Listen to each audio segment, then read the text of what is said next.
from Indianapolis, Indiana.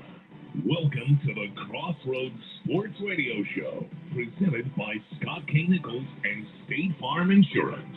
And now, here's your hosts, Brandon Reef and Jonathan Birdsong. Good evening, ladies and gentlemen. Welcome to Crossroads Sports Radio, episode number 234. I'm your host, Brandon Reef, joined as always by my main man, Jonathan Birdsong. JB, how are you? I'm doing all right, man. I'm doing the best I can with this weather change, too, here in Circle City, man, because literally I felt like, 48 hours ago, it was sunny and 68 degrees, and now we're in a little bit of the beginning parts of winter, man. But other than that, man, doing all right, man. We're here to talk some sports. We're here to talk, say a little Colts, a little Pacers, a little NFL, a little NBA. But I know Brandon is chopping at the bit to get the official rundown. So, Brandon, please, without further ado, give us the official rundown of tonight's show. Yeah, so we've got a big show this evening for us. We've got NFL. We got our NFL talks recapping Colts Raiders. Jeff Saturday's first game. We'll talk Colts Raiders. We'll talk college football. We'll have Tanner Penrod on. We'll give our picks and recap the previous week. We'll have that this evening. Wild rest of the week and an NFL weekend. And then a little bit of NBA news. Little college basketball talk. Last night was the Big Champions Classic, so we'll talk a little college basketball. And we got to round out the show this evening with a quick take, because this Sunday is the end of an era, John, one way or another. And it's a big show ahead of us. And as Negan would say, it's pee-pee pants time. Oh my goodness! I went back and watched that episode the other day of that episode where, man, looking back at that episode now, it's like, holy cow! Like, that might have been the lowest Rick has been. And John, this Sunday we get to find out, is your boy making a return to end this series? So, as far as the Walking Dead is concerned, yeah, man, this is the series finale coming Sunday, The Walking Dead. So we'll see what we can. What's revealed finally? We haven't seen Rick for like how long? I feel like it's over 2 years now. Right. He's kind of, if anybody has never watched Walking Dead, shame on you. Rick's kind of this centralized character that this whole universe is kind of built around, and he's kind of been at. They faked his death, whatever. Right? There's no spoiler right there. I'm saying, Brandon, right? But yeah, this is the big one, right? So Brandon, I think if we do get Rick, just like right at the end or something like that. But I'll be there to watch it for sure. Gotcha. Sounds good. All right, let's dive right in. Let's go straight to the NFL, John. Colts and Raiders, two teams going in the same direction, but both having troubles this year. But the Indianapolis Colts get a big win, John. Jeff Saturday gets his first dub. Right. And then immediately after, man, I don't know, Brandon. A lot of folks thought it's going to be somewhat of a crap storm going into that game, especially with like the media storm and the owner kind of just totally going, loose on them and saying, yo, this is what it's going to be, and nothing else, right? And then Jeff Saturday, a former Colts hero, comes in and rides in this kind of same day, and boom, man. But here's the thing, Brandon, like, that ain't the team they gave Frank Reich. I feel like he wasn't necessarily giving all the full troops and deployed. So again, man, we'll dissect Frank Reich's legitimacy of hiring Fern some other time. Right now, we're in the middle of a season right there, and we know how that kind of draws out winning. Basically, that's what I think. Kind of winning kind of draws eyes and ears on a team. So Jeff Saturday, we thought it was good. A lot of folks just thought it was going to be something for crap story. Like, okay, this 30-year-old guy now, I get it that he's been involved around football. Basically his adult life, but now he's automatic. Boom, you're making him the offensive coordinator. Boom, Jeff Saturday, the head coach. Boom. A lot of things are not, from a football, like how football teams are said to be standardly built, don't make sense right now. So here you go, man. And then they went out there and they competed, man. And that's the thing. like you can say all the things, and we can get into the Rooney Rule, Brandon, or whoever wants to want to call in and chime in about that. I'm all for it. Or we can get into some of the other things that Bill Cowher kind of said, but like, you know what I'm saying, even with the Rooney Rule, he was talking about, like, what about, like, other coaches who haven't got an opportunity that now Jeff Saturday, because Jeff Saturday is a media darling, and also a fan, you know what I'm saying, folk here of the Colts, too. He automatically gets to jump into the pool of coaching. But again, all that is secondary. Jeff Saturday got the team prepared, and he also was the media darling that they expected. And Brandon, guess what, Brandon? I don't think it's going away. You know what I'm saying? I think this is just going to get more support. You know what I'm saying? Even if it goes a little sideways in the one-loss column coming down the pipeline. But it's not going to go away. Because if you're not winning, Brandon, this particular owner, if he ain't winning the Super Bowl, he wants to win what? The media game. And this is who all eyes on right now. The Colts, as far as the NFL is concerned, the Colts, because they want to know what they're going to do next. They want to know next Sunday if they're going to win, you know what I'm saying, this game. Because, like, Philadelphia's going to come in looking like, maybe the Colts can get them. Or, you know what I mean? Because because a lesser team, the Commanders, who the Colts just beat 3 weeks ago, you know what I'm saying, beat them at home. So, I don't know. That's what we kind of have. That's kind of what I have when I assess the Colts. You know, was that the Colts team that really gave Frank Reich? But again, those guys played on Sunday, rejuvenated. You look like Jonathan Taylor looked like, you know what I'm saying, his self of old from last year. And you know what I'm saying, there's more guys after the game talking about accountability. Paris Campbell talking about accountability. They finally got rid of the team. They finally got rid of the distraction of Darius Leonard. And he's going to play. Like, dude, he's just automatic to shut it down, right? Now the Colts, everybody is going in the right direction. They want to get this derailed season back on track. And right now they want to know with whatever juice and, you know what I'm saying, sauce that you know what I'm saying, Jeff Saturday brought in. So there they go. Hopefully they can go 2-0 and keep it going. Yeah, he got the guys up, got them ready to play. You know, that's kind of what everybody was wanting. You know, when you look for have somebody come in and spice up the team a little bit.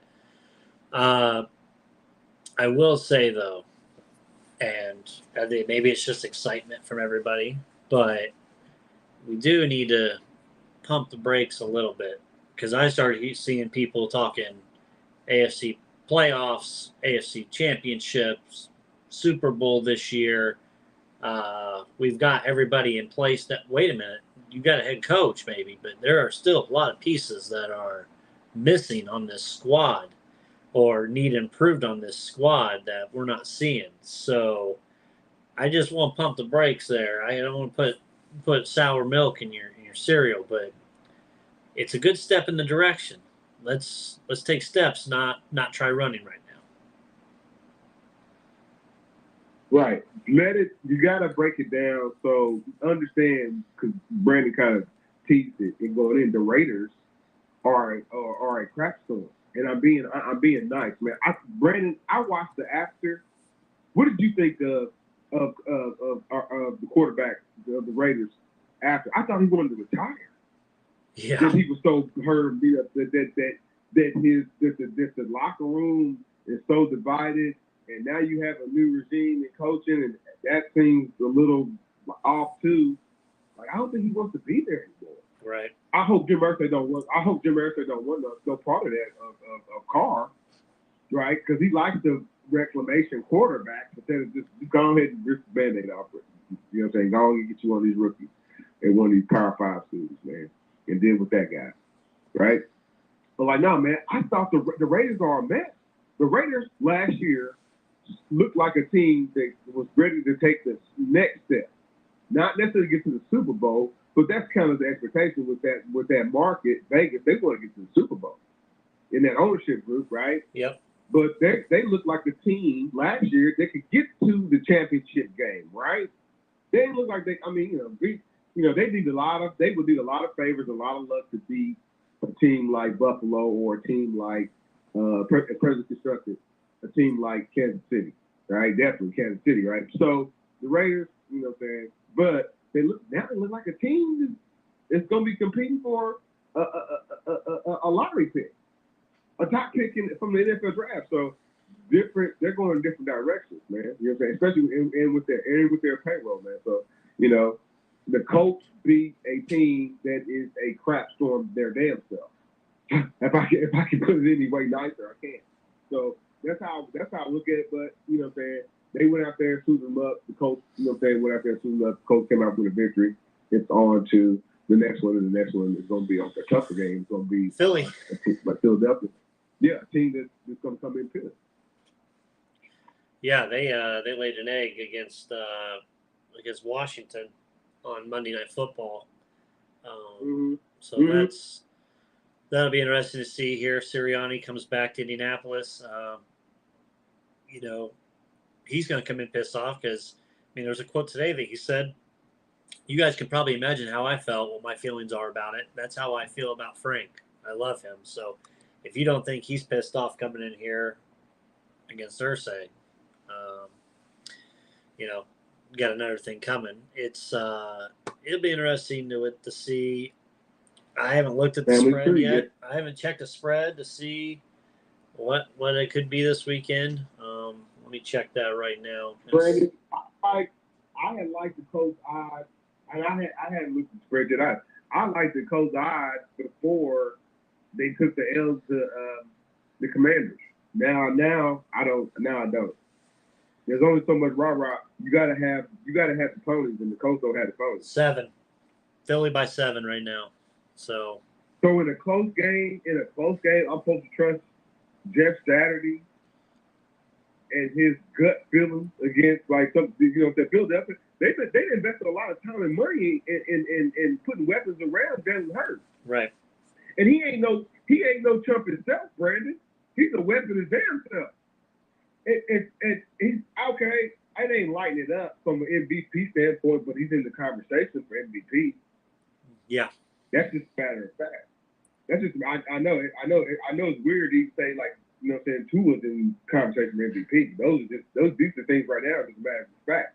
They got the stats. The guys we thought would have the stats, Aaron Rodgers, I mean, I get he had a good game this year. I mean, that's last week, but no, they don't have the stats this year. These other young guys do. So I don't know, Brandon. What do you think?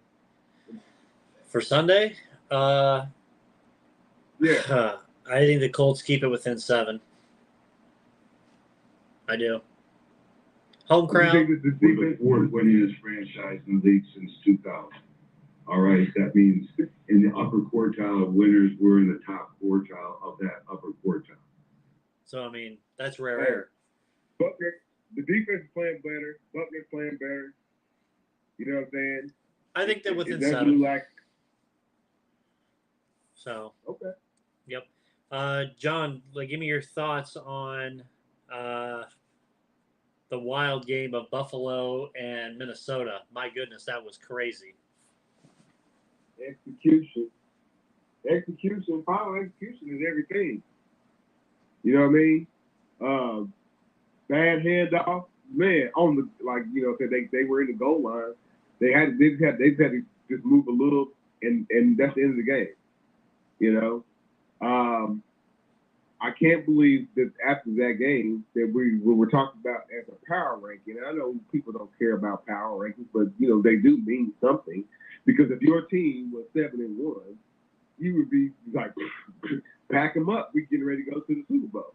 But right now today, power rankings, the Minnesota Vikings are kicking a lot of ass. I can't believe they're power ranked number 1 because that was kind of suggesting Kirk Cousins is like a top 5 quarterback. And I mean, are you ready to say that?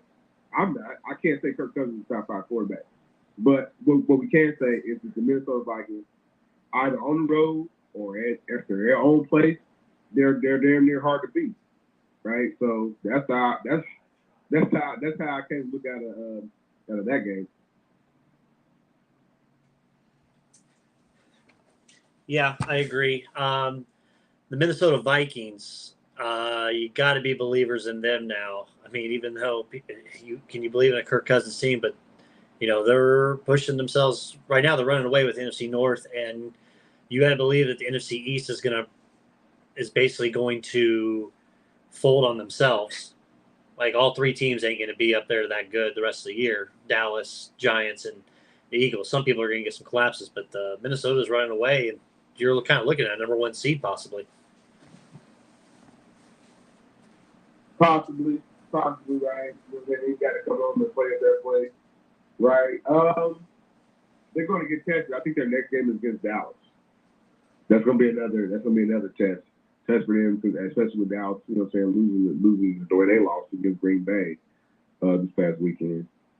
So, and then you forgot about the whole other the West Coast. You know, San Francisco and Seattle. Like how does that? What do they look like? How many teams from potentially NFC West can come out and make the playoffs? So it's going to get rather interesting. You know what I'm saying? Right now, man, I don't know, man. If from a betting standpoint, could you bet against Minnesota? No. You like what Dalvin Cook is doing right now. You like what Kirk Cousins is doing right now. Not necessarily turning the ball over, which is what he's been accustomed to doing. Historically known for doing and choking in big moments. That's kind of not what they're doing right now. It's kind of choking big moments. So I don't know, man. Now I could waste big money on that. So if I was betting, but you know, right now, safe bet. You know what I'm saying? It's Minnesota Vikings for sure. Yeah, absolutely. It's Buffalo. If they can keep Josh Allen healthy, I think they'll go. I think they've got a way that they can get there. Lions and Bears. Justin Fields continues to excel. Didn't get it done though. Couldn't kick an extra point to keep it tied. So the Lions struggle there, or the Bears struggle there. But Lions get it done. Bears are going to keep them interesting. They have a good offense, high scoring offense. Right. You kind of question the Roquan Smith trade, right? Sure could you go Roquan tackle and sack, you know what I'm saying, against Detroit. Maybe a questionable call here or there in that game. But like now, man, Justin Fields, if there should be no, and I know somebody said we only beat the Detroit Lions, but like now, man, you saw what I saw. Justin Fields is just ready for you know what I'm saying, the general manager to get him like 2 tight ends and you know what I'm saying, some wideouts and you know what I'm saying, and another young running back or something like that. He's ready to, you know what I'm saying, that team is ready. And next year for them, when they start spending money, and now they also have another like a luxury like lottery pick to play alongside, you know what I'm saying, Justin Fields. Watch out, Chicago. But like right now, they still make you right, Brandon. They're making it interesting. You know what I'm saying? It's for the North, but yeah, I don't know if they can't catch Minnesota, but yeah, they're definitely making it interesting for the North, and I think a lot of it is because of Justin Fields. Yeah, Pittsburgh Steelers, they got a nice win over the Saints. Kenny Pickett looked good. Steelers defense is back with T.J. Watt came back. No Mika Fitzpatrick, but T.J. Watt came back. He made his presence known with sacks against the Saints. Mm-hmm. Dolphins won. They're continuing to be first place in the AFC East. Look at the standings right now. It's Dolphins 1, Jets 2, and the Buffalo Bills are 3rd in the division. How crazy is that? That's crazy how all that's going to shake out at some point. Rumbling. You know how I like rumblings well, Brandon. Rumblings of Bill Belichick, you know what I'm saying, no longer being like, what is his time? What do you think his timetable? What would you say his timetable would be? You know what I'm saying? But there's like rumblings of like small fan discourse, not, you know what I'm saying, ready for a change. You know what I'm saying? Bill Belichick's been a long time. Think how long Bill Belichick's been the head coach of the New England Patriots. You know what I'm saying? And like that, you know what I'm saying, those people are addicted to winning. And so, you know, Bill's winning right now, but it ain't winning like how they used to the level. So rumors of like, you know what I'm saying, fan displeasure with I don't think there's anything to it, but you know, this is small rumors of like fan displeasure with Bill Belichick and where the Patriots are kind of going to see right now. But like now, man, the AFC East is, I think I don't know, Brandon. I mean, right now, as long as Tua's healthy, Miami's gonna ride it out. Yeah. New coach, and boom, Let's go. Yeah, they look good. They're killing it, leading the way. I can't put them in the Super Bowl though. This might get crazy. Oh, no. Not a chance. Interesting. NBA TV just put their rookie ladder out for top rookies. Number one rookie right now in the NBA is Benedict Mathurin. Shout out to the NBA giving him some respect like that. He's 1, Jaden Ivey's 2, Paolo Banchero 3, Keegan Murray 4, and Jabari Smith Jr. is 5.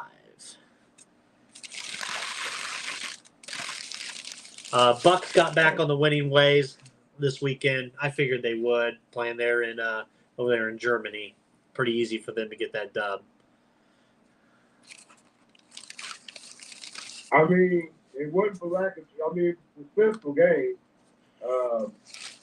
Just not enough offense. If anybody keep a close game with Tom Brady, you know what I'm saying? 7 points, 6 points, like the pressure's on Mount on the other side, and it's no defense that he hasn't seen. So, different conversation, man. Put a pin in it, man. Like, why are they having games in Germany? I've never talked about that. I like it, point, man. But that robs the people, the home crowd of a game, man. It's not right, man. Is it really growing the game? Good people really care. They were singing though. I get it. They were into it though, so I can't take it away. More people could fit in that stadium than you could in Tampa. So they got more ticket sales. I mean, look at it in the NBA. The NBA is looking at expansion, right? And I just saw a report today that they're considering putting a team in Mexico City. Yeah, it's crazy. I mean, it works in Canada, crazy. Right? Yeah, it worked in Toronto. It didn't work in Vancouver. True. The NBA better try to go back to Seattle. Just a suggestion. Sean Kemp will be the GM.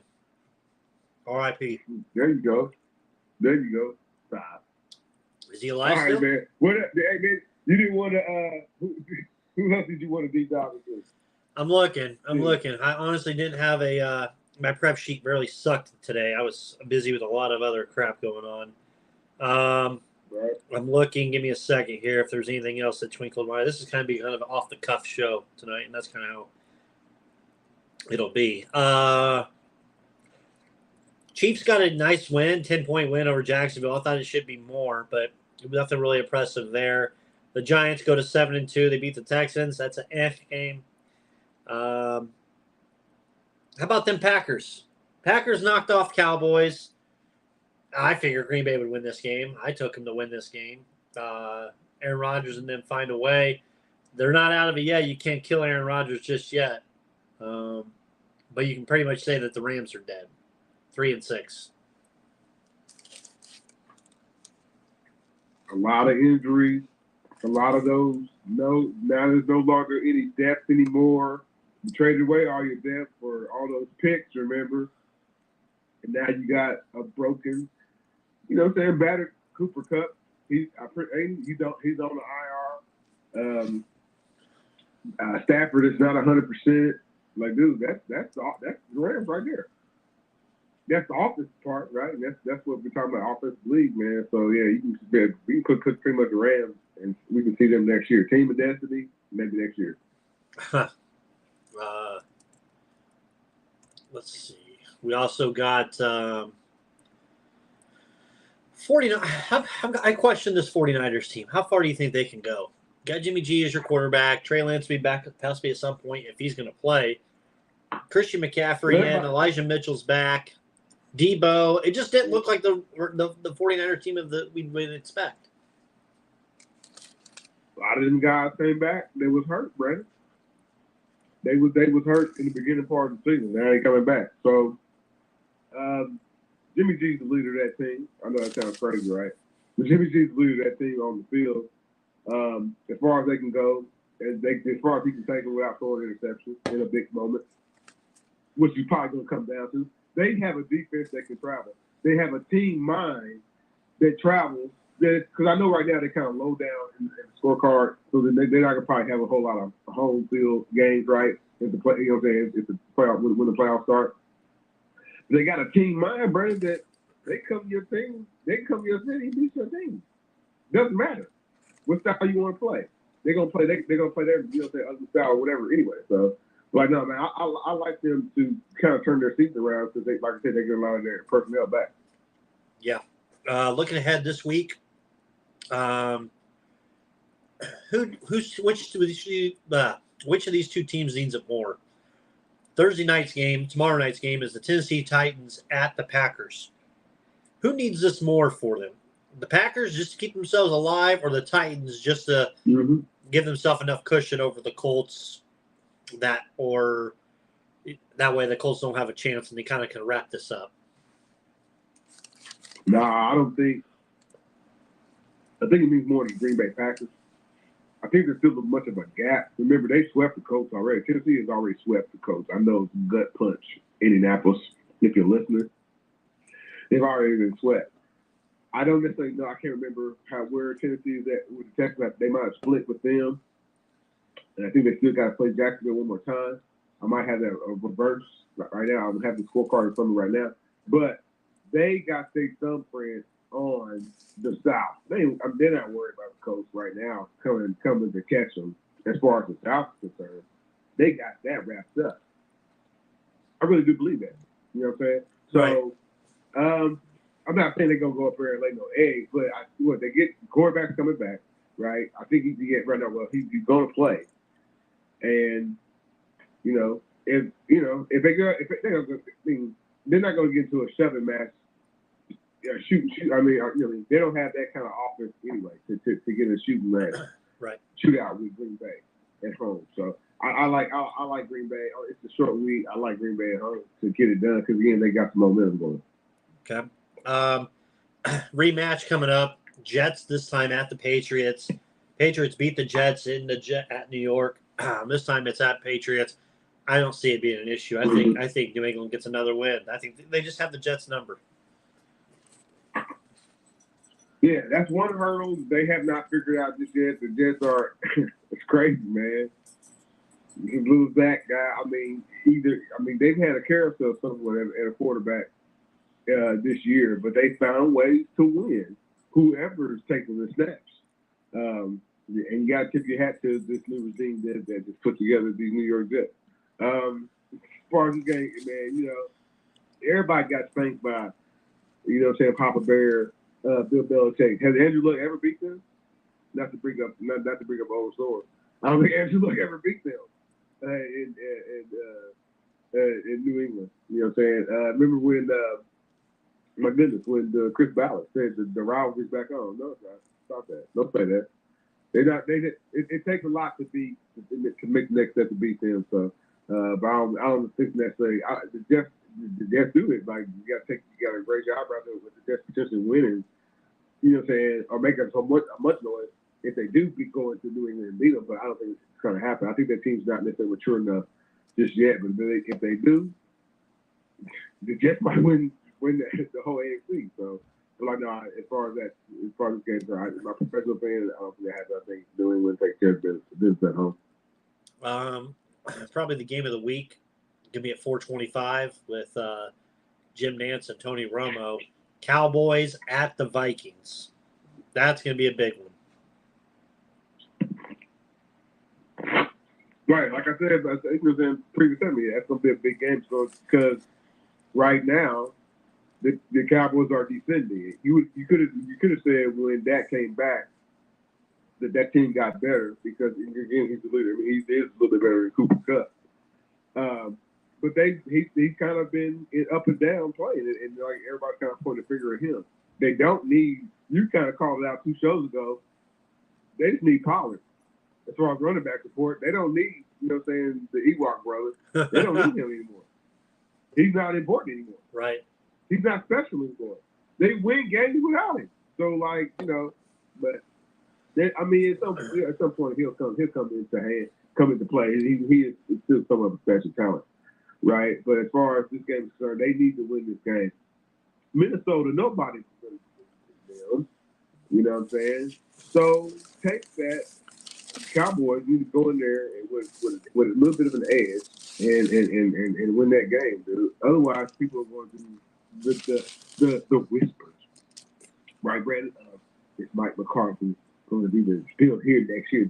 All that kind of stuff kind of comes. Or another one is Dak Prescott. Is he really a top 10 quarterback? Man, these dudes they're talking about Dak Prescott was like the homie down in Atlanta. Right. That they thought he was. They said he's that terrible. I said no way. That Prescott's better than that. You know what I'm saying? There's a lot of support system that he has around the team, but he's better than that. But all those groups kind of come back if they lose this game. They need to win.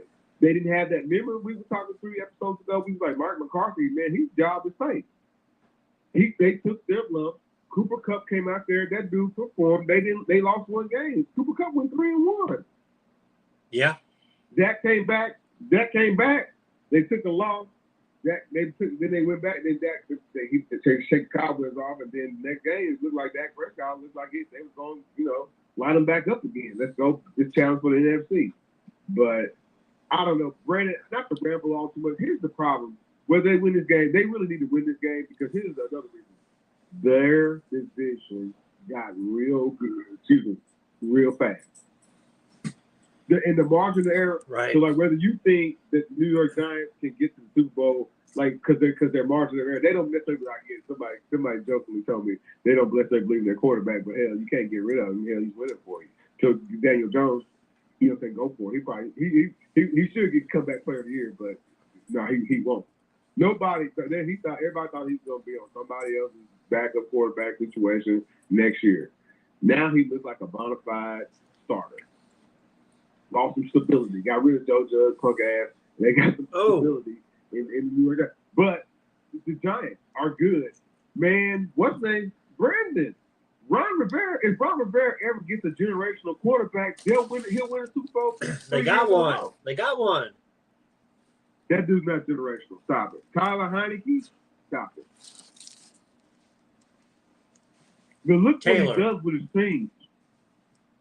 Right, Taylor. Look what he does with his team. He gets the most out of them. And they went like, dude, everybody counted them out this weekend. This past against Philadelphia. Right. They said Philadelphia was gonna moonwalk them dudes, man. It didn't happen. It didn't. So like this division right here, everybody's 500.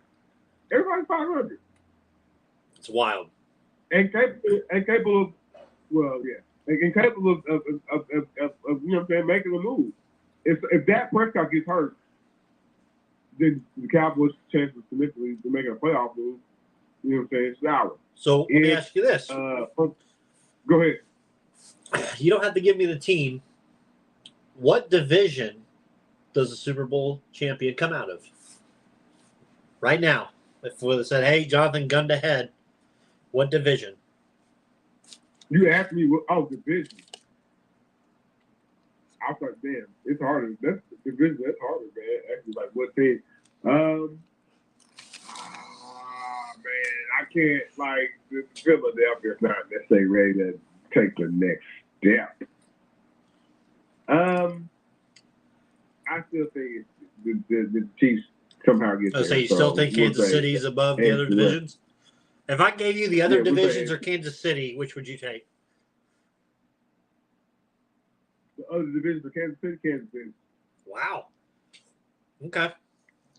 I was curious just kind of where your mindset is at with it, because if you're giving me 18, well, shit, really what, 3-2?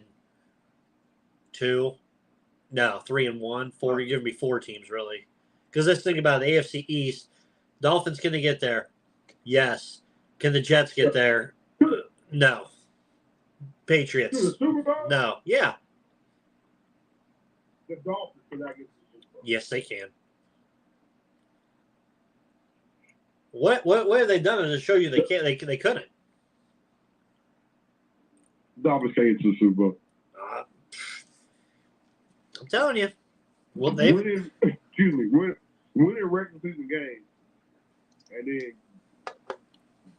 going on the road, or even hosting a big game with a big time defense roll up in here. Okay, what if a big time defense comes up like no.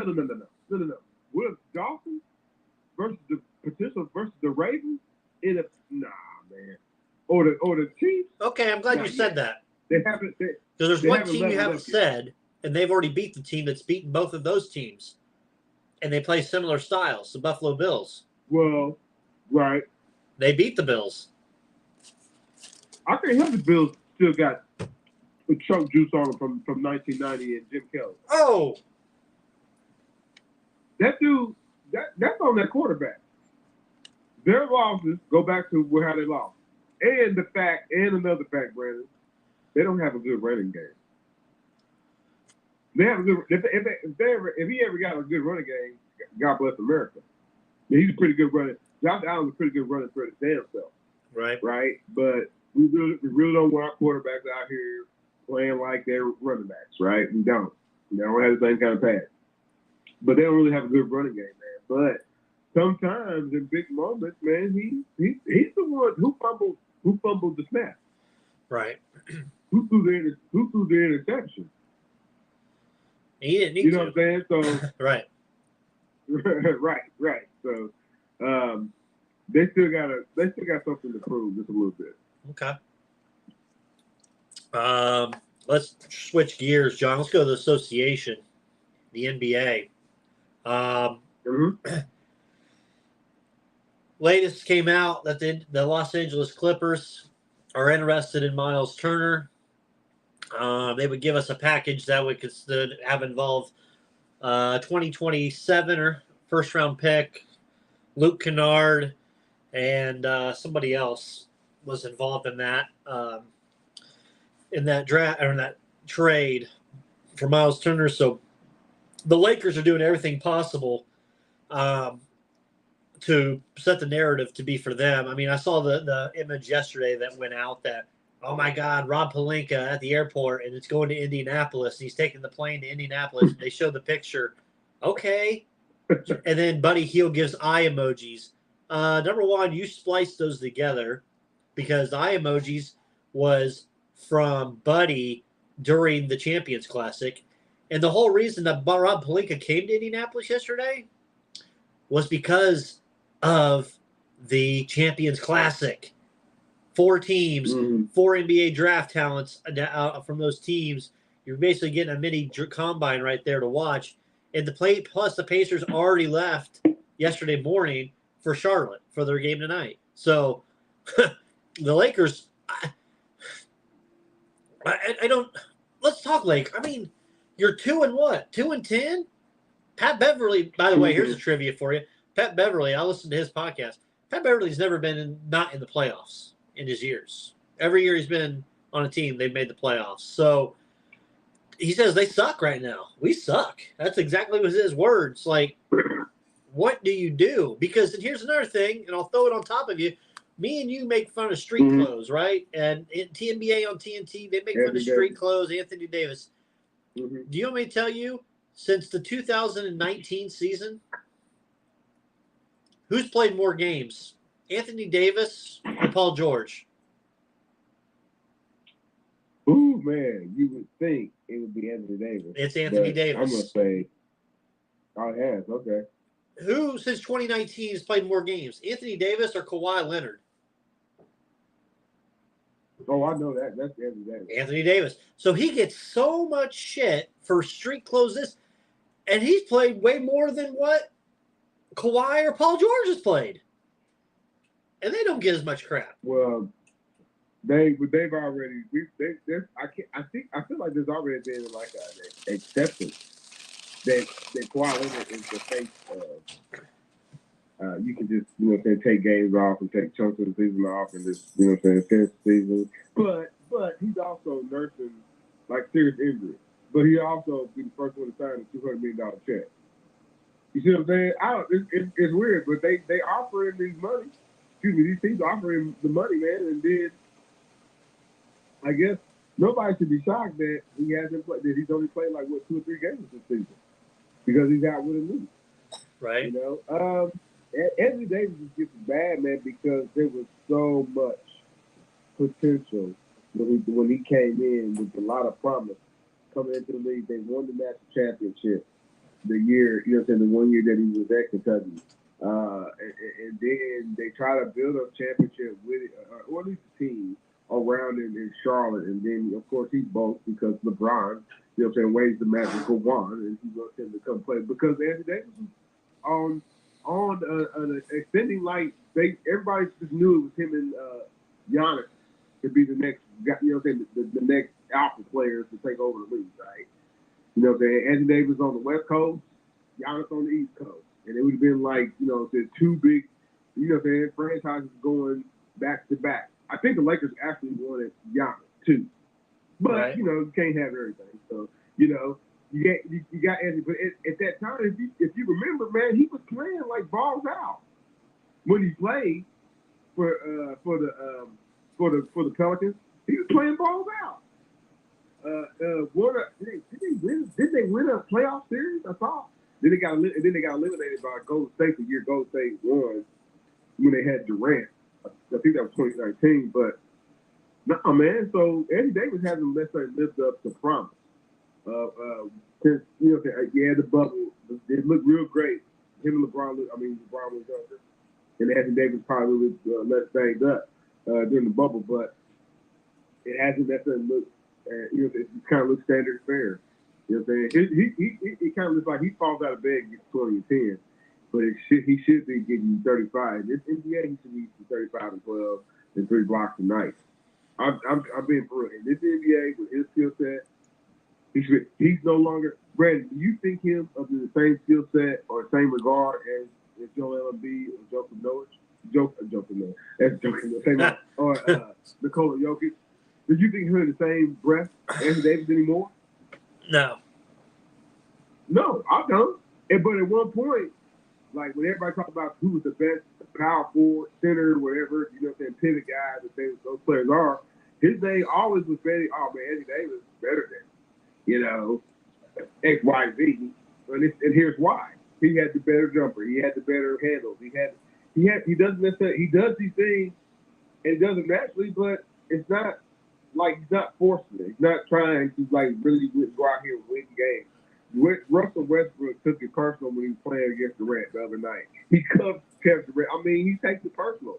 Unfortunately, his body and skill set does not – he's not the half the body and skill set that is Anthony Davis.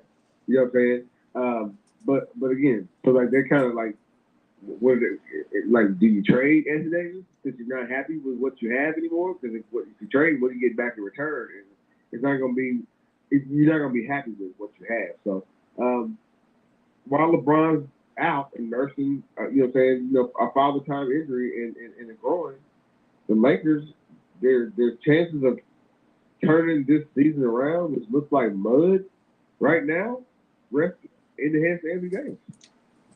If he really wants to play hard. Let me ask you this. Do you think if LeBron would not have went to the Lakers when he did, do you think they'd be better off now than where they are? The Lakers? Yeah. No. Because would they trade away for it? LeBron signed up. Where's Lonzo Ball at? Lonzo Ball has not played not one lick of basketball this season. He can't shoot. He's almost. I mean, he does all the other things. He has a lot of great intangibles, but he can't shoot. And this is supposed to be a year. Chicago wants to compete for.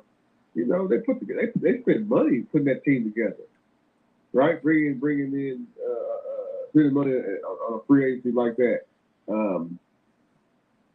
They spend money on him and backcourt. They put it together, man. I'm not saying nobody thinks of them as the Splash Brothers, but when Billy Donovan, he puts together that backcourt, Mr. Mid-Range, because he can't stretch the play. That's crazy. He worked out and they won games, right?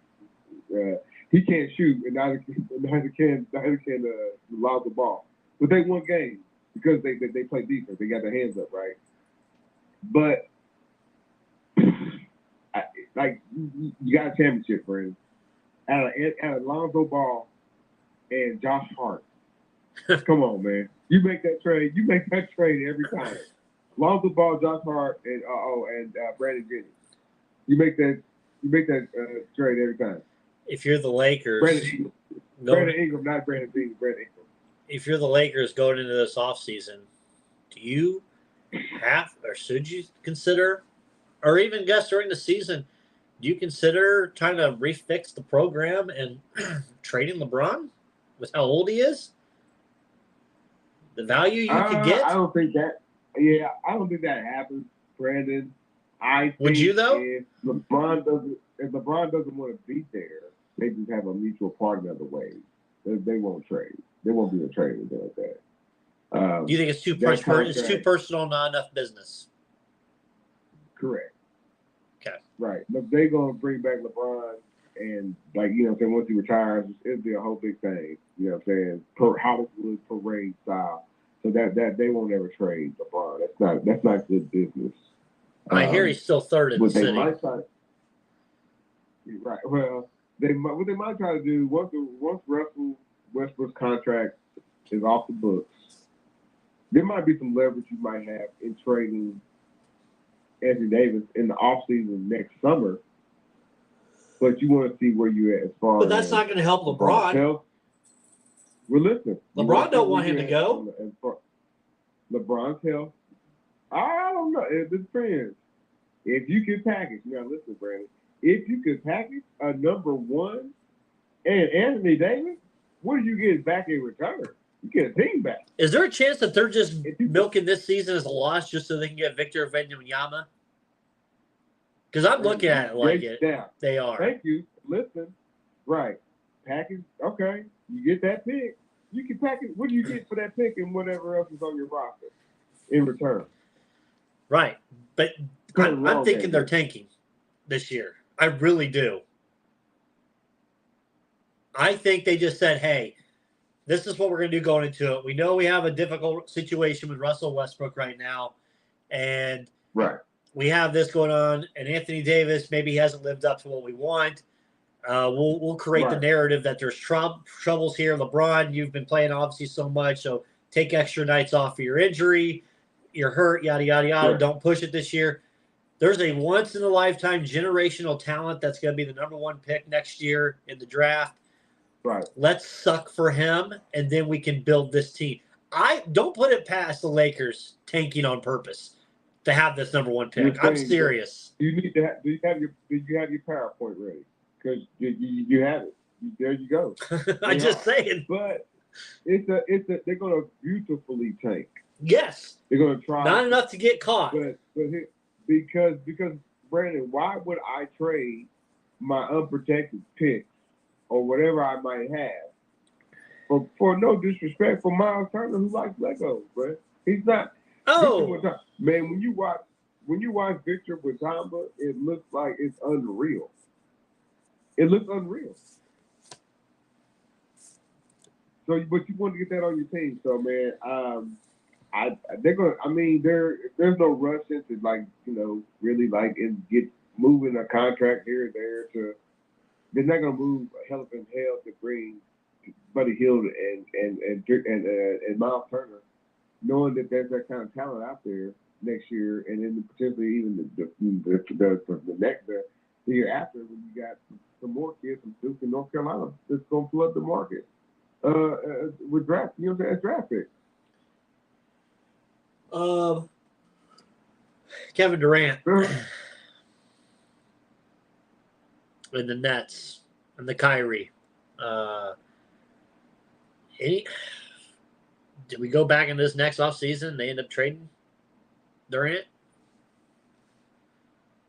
I could see them trading Durant. Kyrie, that contract, you can throw that away. They can wipe their butt with that $36 million that he, you know what I'm saying? Is there breaking news? I don't know. There might be some breaking news on Kyrie Irving as we speak. He must have heard about it, but ESPN sources say Right. suspended All-Star guard Kyrie Irving is nearing completion on the process needed for a return to play and could rejoin the Brooklyn Nets as soon as Sunday night against the Grizz. Yeah, but here's the thing, man. He does all things. He fulfilled all the whatever, man. Just put it all behind us. I'm all for all that. They still got a bad basketball team. Oh. Okay. And just because he comes on there, it makes it a little bit better offensively, but you still got a bad basketball team. Ben Simmons does not want to be a basketball. He's the Nets are tired of him, I read today. Yeah, the Nets are already tired about him. That means they are probably already tired. They are tired of Kyrie Irving. But there has to be like, Kyrie Irving, you can't come in here and do anything wrong. We don't want to hear anything. Right? We just want you to play basketball for the rest of the time period that you are on contract. We operated to play basketball for us. And then at the end of the season, we'll see you later, man. No hard feelings. I think that's what the Nets want.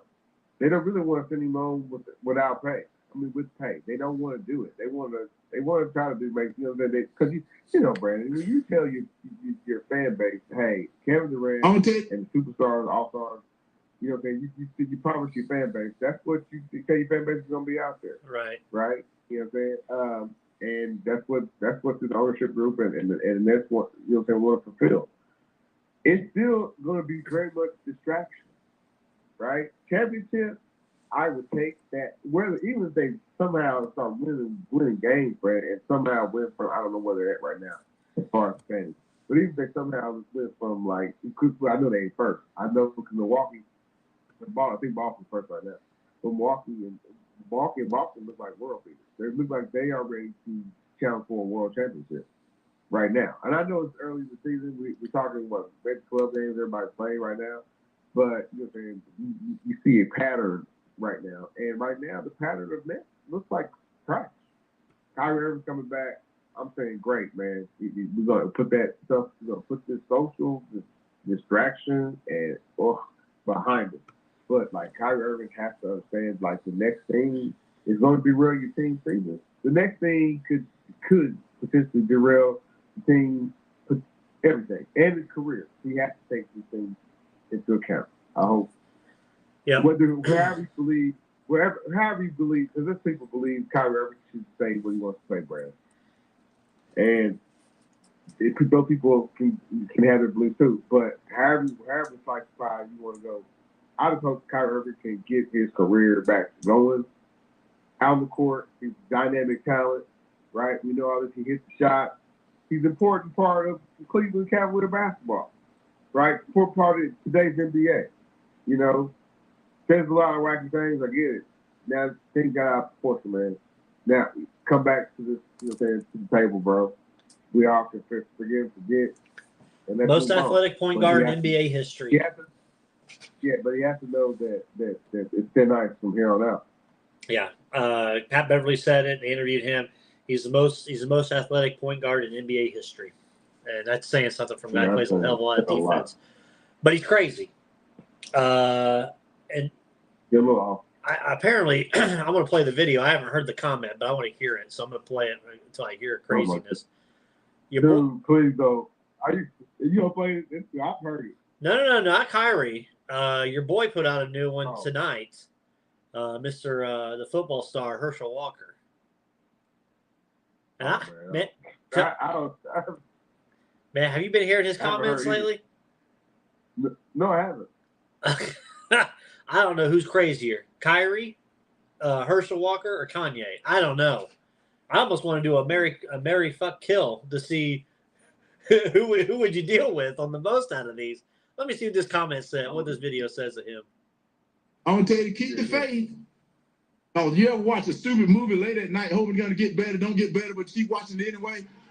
Because the other night I was watching this movie. I was watching this movie called Freak Night, or some kind of night, but it was about vampires. I don't know if you know vampires are cool people, are they not? But I'm gonna tell you something that I found out. A werewolf can kill a vampire. Did you know that? I never knew that, so I didn't want to be a vampire anymore. I want to be a werewolf. But then anyway, as I'm watching this movie, and then you tell you how stupid it is because it's 1 a.m. So I'm watching my TV. These kids watching their TV, vampire kill on their TV. What? So you know it's kind of stupid, but I'm still watching though. As I'm watching this show, What? I feel like we gotta have the Dan Dockage dumbass moment of the day. I think it went to be a new sponsor, and I think it goes to Herschel Walker for this week.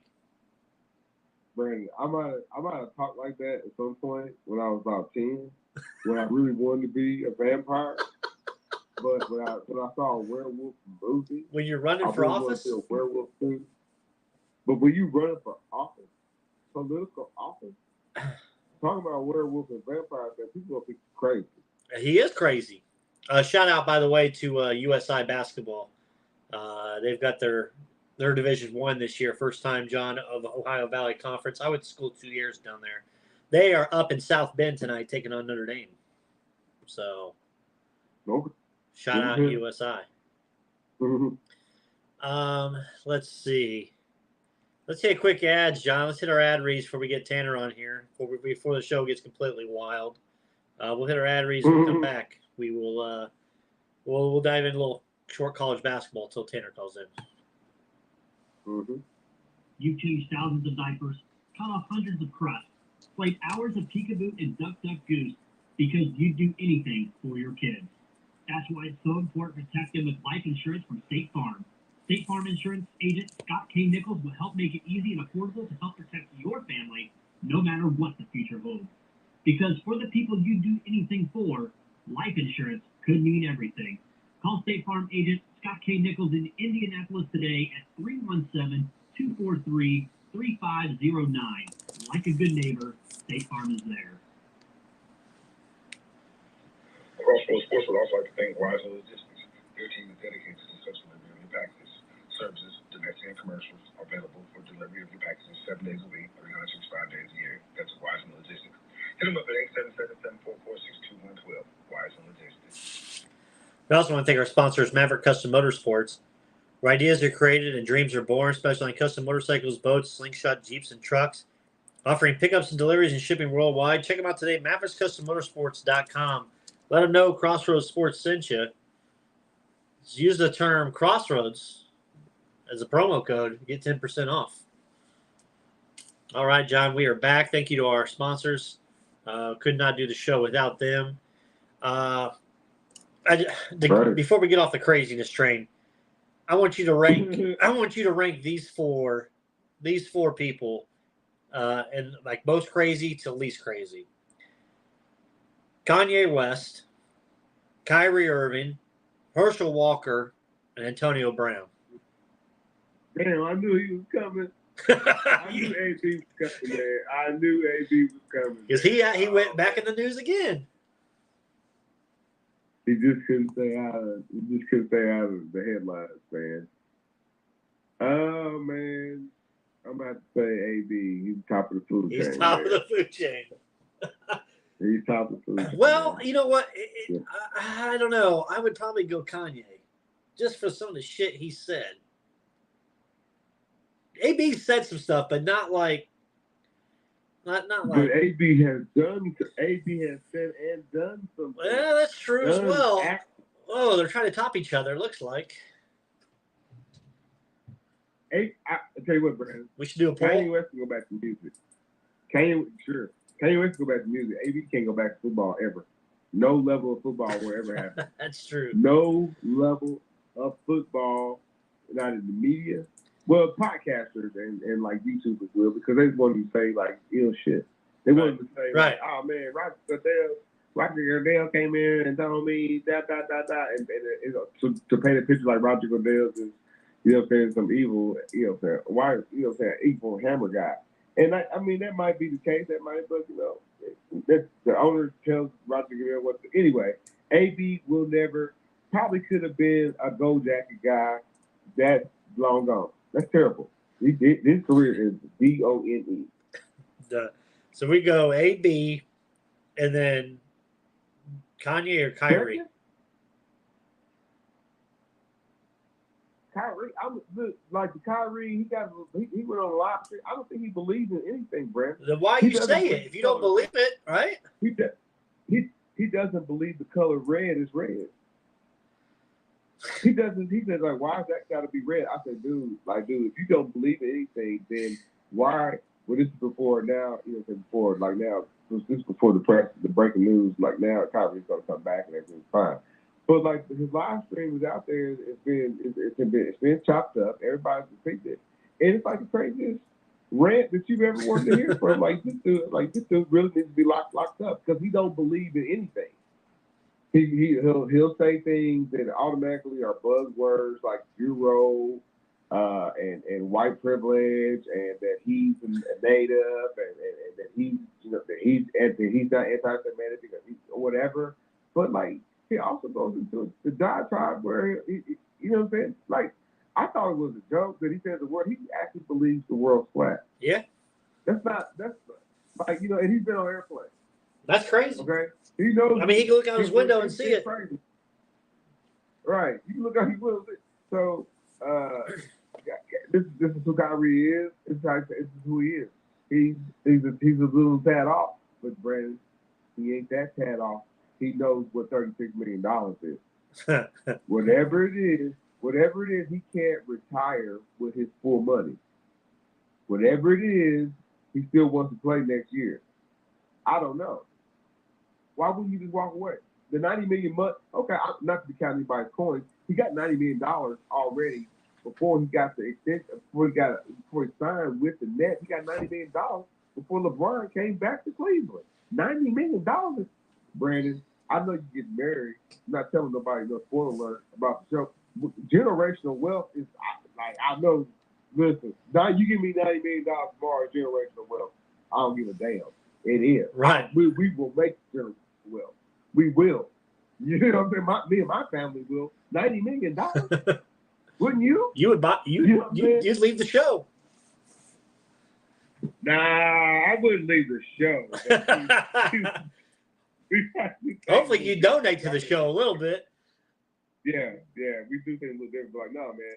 So, he does know what he's a capitalist. He does know what the value of money is and contracts are. So he ain't ready to necessarily walk away from his NBA career just yet. I tip my hat to him because again, man, you have your personal dreams and then you also have your beliefs. And usually your beliefs is built upon, so correct me if I'm wrong, your beliefs is built upon around like people around you. Your beliefs mean something to you. But I would say, me personally, my dreams mean more so. I mean, I guess they kind of parallel. What ones mean more to you, your dreams or your beliefs? I don't know. It's a tough, you know what I'm saying, thread to try to navigate. You know what I mean? But your personal, where you want to see yourself and what you want to see, you know what I'm saying? Like some of that is kind of tied monetarily to money. So he has to play basketball in order to continue to live a style living, man. So I mean, or he wants to play basketball. So I'm glad that we can get over it and that he apologized and he apologized to the extent that they wanted him to. But like the next step for him is like, man, stay nice. At least he can. Don't slide. At least he can think about money and knows the value of it with everything. Because, I mean, it could be worse. It could be like that FTX guy, who's just swindled everybody out of their bitcoins. That whole situation is crazy right now. Yeah, crazy. Yeah, I don't really talk about Bitcoin because I'm not doing that. I can't invest in those daggone business dollars. I'm not doing that. Now you got that old school. You got that piggy bank underneath the bed. That's what you got. Yeah, but penny. So, well, I mean, to understand it. We're the fourth winningest franchise in the league since 2000. To understand it, you got to know this. All right, that means in the upper quartile of winners, we're in the top quartile of that upper quartile. And that's rare air. So that's the only way you can. Speaking of rare air and the crazies, we've been talking about crazies, and we got the craziest one of them all. Back for his freshman trip down to Mexico. Tanner Prinrod, what's going on? What's happening, fellas? I'm glad you're alive. What's going on, man? Getting water down there. What's going on, JB? Not much. Did you get a good tan? Yeah, did you get a good tan? Yeah, I did. Yeah, it was good. It was like 80 degrees the whole time down there. No humidity. Cabo Wabo. I would refer anybody to go down there. Great time, especially Good to hear. Hey, so you saw you saw John's girl then in the airport then, right? Oh yeah. That's John's girl. I don't know if you know that. That's John's girl. I know that's not John's I had girl. no clue. That's not officially John's girl, but like that. Not Jay officially, Clark, officially. Yeah. Yeah. Jay Clark, yeah, she dates that But baseball if player. Yeah, I told her. Brandon Phillips, baby. That's crazy. BP, Brandon Phillips was my favorite Reds player back in the last, 15, 20 years. Before that was Eric Davis. But, yeah, BP. Yeah. Yeah, she was in there chilling. She was just getting them something to eat, some smoothie shop. You should have went up to So, her and yeah. just said, I'm that bitch. That's her thing, right? Yeah, I should. Yeah. I don't think. I mean, I I think hit they're. her with that a Red Yeah. Flair Woo on a walk by. That would have been fucking stellar. I think they're in town next week here. I think so.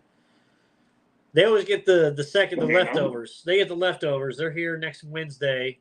But I mean, you already missed the tribal chief that was here this past Friday. Did you go? No, I did not. I watched it. So, which is probably a good thing because some of the matches were a stinker. So, but Yeah. I will tell you this, gentlemen, I am watching old Survivor Series right now because we're leading up to Survivor Series. So I've been watching some old ones, and Flair getting pissed, just working that ring. Bobby Heenan yelling at him in '92. Is that what the thing? That was he threw that chair underneath that thing, and that was 91. That was 91. That was 91. I sent the screenshot of the VHS. I looked it up on Google, found the picture, and I sent it to JB the other morning. That was when Taker made his debut. That's when you dropped me on my head, brother. Yeah. Drop me on my head, brother. Didn't come close. I'll tell you what else didn't come close. Our picks this past week, boys. Oh yeah, they're bad. It was bad. I think I was looking forward to vacation and didn't do much. Bad. Didn't do much research. Me and John both went 4-6. I'm now 3 games below 500, 44, 47 and 2. Jonathan's 39, 52 and 2. And Tanner went 3-7, put up his first stinker week, 46, 45 and 2, 1 game above the Mendoza line.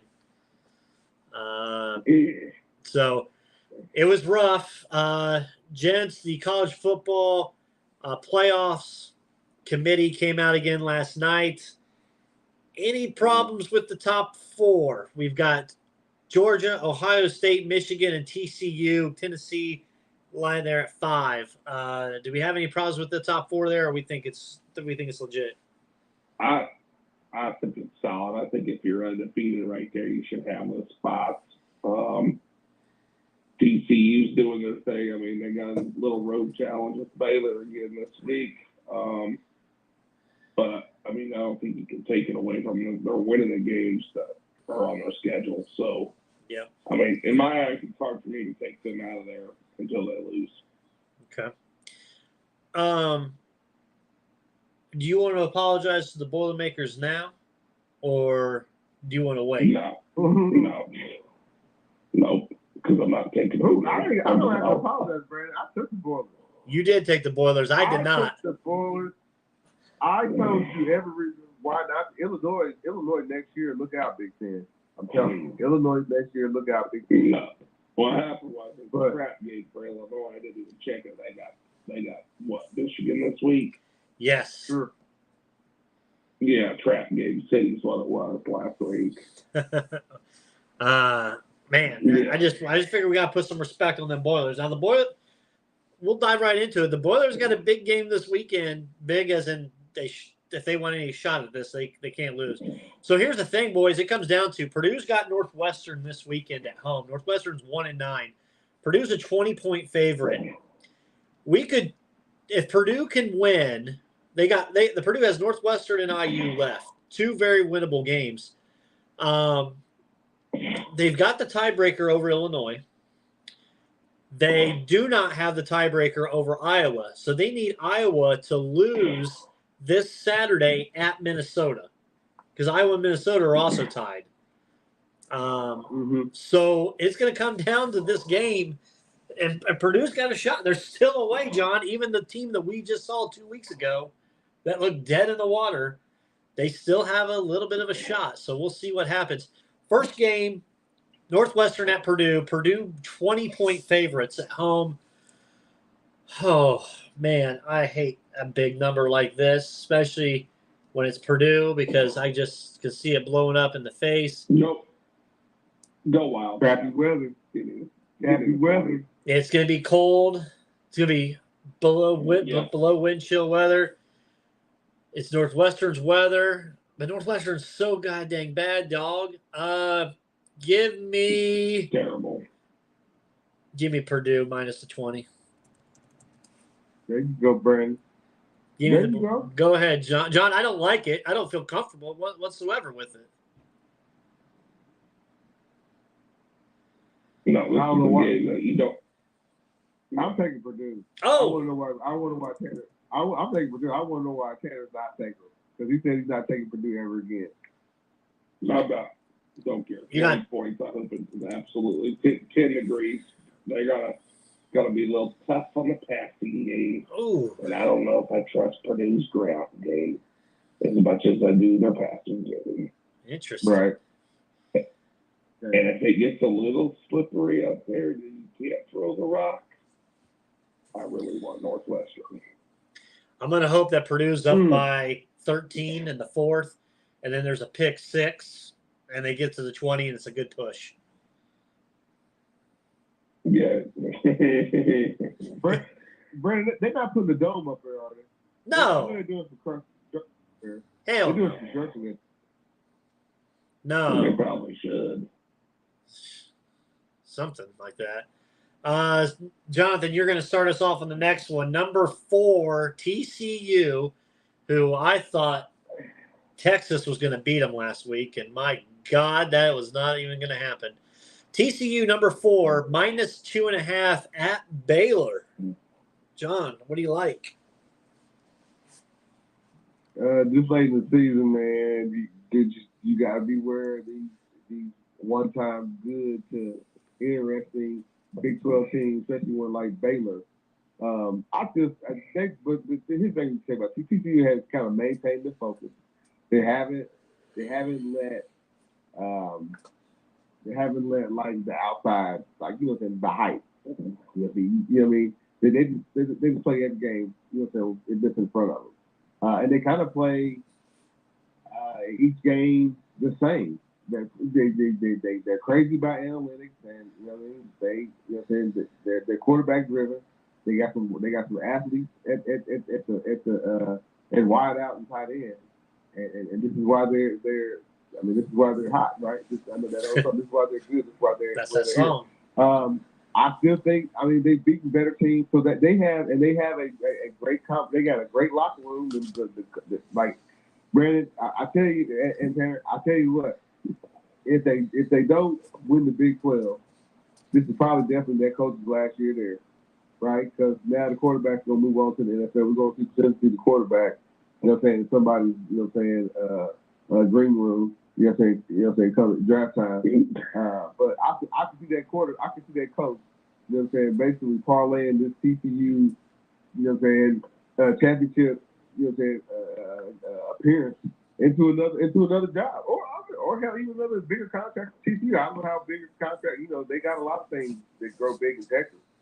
So usually the money flows between the Texas and other Texas teams, not necessarily Texas Christian. But so this is a dream season for everybody involved in TCU. I think TCU takes care of the business. There's no Baylor. Baylor, they can get too crappy about what's going on in Baylor. They flatten Baylor. It's probably I would say 2.5. I'm taking TCU 2.5. TCU probably it's not gonna be a rout. It's Baylor, to be honest. So yeah, I'm taking TCU. Okay, Tanner. Let's see here. Where do I want to start? 8-1 against the spread this year. TCU is best in FBS right now. They got the best on covering. If you're going to let up, I think I was reading, it's like 2011, I think they said Baylor is 5-0 in spots when they're home underdogs covered the spread. Mm. This would be the game. I believe if TCU's going to lose, it's going to be here. Down there in Waco, the Waco crazies going nuts, and they get knocked out. Oh. After what Max Duggan and company did last week against Texas with down there in Austin. Everybody had them hyped up. Speed was on the damn college game day running his mouth, thinking what was going on. They put their foot down and drove their asses right to the ground and came out of there with a dub. So I want this really to be tough on college football playoffs. So let's keep rolling with the Horned Frogs, -2.5. Okay. Oh, whoa. Okay. I thought you were going to go Baylor. Curveball there. Curveball. I thought you were going Baylor, yeah. Jesus. For my pick, boys here, TCU 10-0, Baylor 6-4. Baylor's been good in the past, right? They've been good. We've always seen them. Hey, Matt Rule's team back when he was their coach and all that. Boys, do you realize TCU's won 4 of the last 5 games against Baylor? With Baylor being that good, TCU's got their number. 4 out of the last 5. Well, why the hell would it change anytime soon? Let's go 5 out of the next 6. TCU, I got winning this one.